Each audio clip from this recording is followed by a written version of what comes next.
Life with Elena was like walking through a field of wildflowers, vivid, unpredictable, and always breathtaking. The months that followed were a whirlwind of color and discovery, but like all things that burn bright, there was an underlying fragility. It started subtly, a missed coffee date here, a distant look there. I'd ask if something was wrong, and Elena, always the optimist, would smile and brush it off. But the cracks began to show. One night I found her staring at the photos on her wall. The light from the street lamps outside spilled across her face, illuminating the tears she wasn't bothering to hide. I'd never seen her like that before. Elena, who could make the world seem alive even on its grayest days. She looked like a wilted flower, her energy drained, her spark dimmed. "Elena," I said gently, sitting beside her. "Talk to me." For a long moment she didn't respond. Then she turned to me, her dark eyes glistening. "I don't know how to say this," she whispered, her voice trembling, "but I need to." My heart raced as the silence stretched. She took a shaky breath and finally said, "I've been diagnosed with something serious." The words hit me like a freight train. I couldn't process them at first. Elena, the vibrant, effervescent Elena, was suddenly human in a way I wasn't ready for. She explained it all, her condition, the treatment options, the odds that weren't in her favor. "But I'm not giving up," she said, her voice gaining strength. I didn't want to drag you into it. You've already given me so much." I cupped her face in my hands, wiping away her tears. "Elena, you don't get to decide that for me. You're my world. We face this together." From that night on, we fought like hell. Hospital visits, sleepless nights, moments of hope followed by crushing setbacks. It was a roller coaster I wouldn't wish on anyone. But even on the worst days, she was still Elena. She still found beauty in the mundane, still laughed at the smallest things, still made me feel like the luckiest person alive. She insisted I keep writing, though. "Your words will outlive me," she'd say with a bittersweet smile. It was during those moments, when she was lying in bed with her sketches scattered around her, that I realized the depths of her courage. She wasn't afraid of the end. She was afraid of leaving things unfinished. One night, as we lay on a blanket under the stars, she rested her head on my shoulder and whispered, "Promise me something." "Anything," I said, already choking up. "Promise me you won't stop living. Promise me you'll keep chasing the things that scare you, that you'll keep writing, keep loving, even when I'm gone." Tears slid down my face, but I nodded. "I promise." She smiled, closing her eyes as if that promise gave her peace.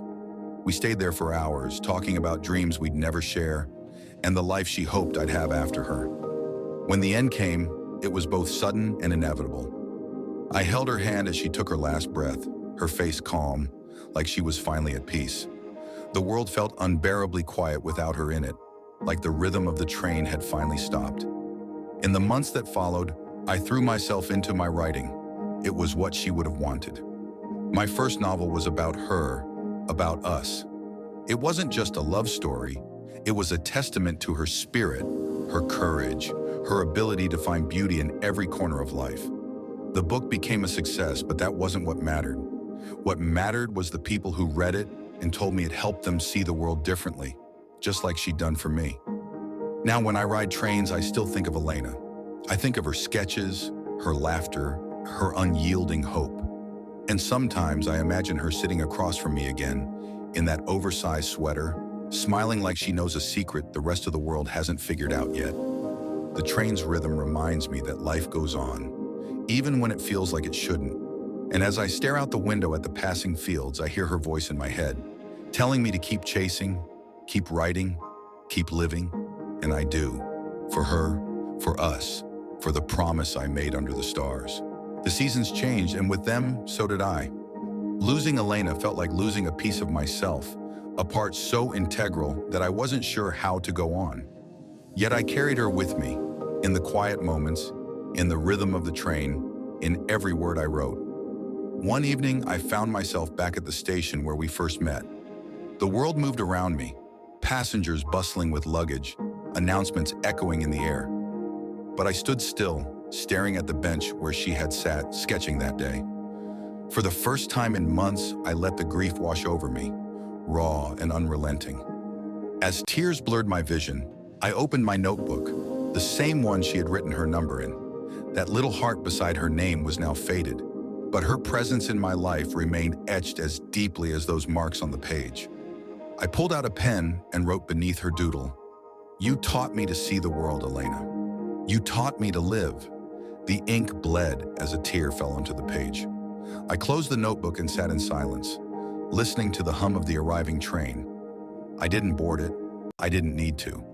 That train had already taken me on the most important journey of my life.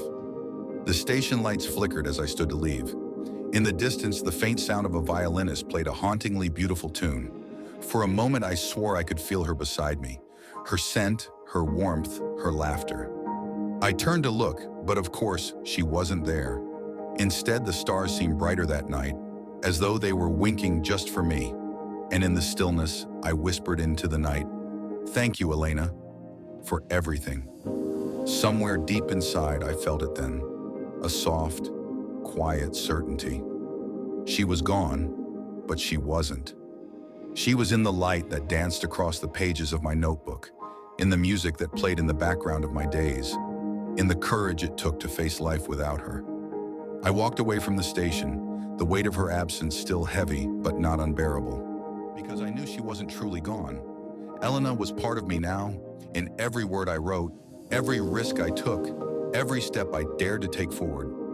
The stars shimmered above, and the rhythm of life played on, steady and sure, like the train that had brought her into my life. And for the first time since she left, I smiled, not out of happiness, but out of gratitude, because I had loved her, and she had loved me, and that was enough.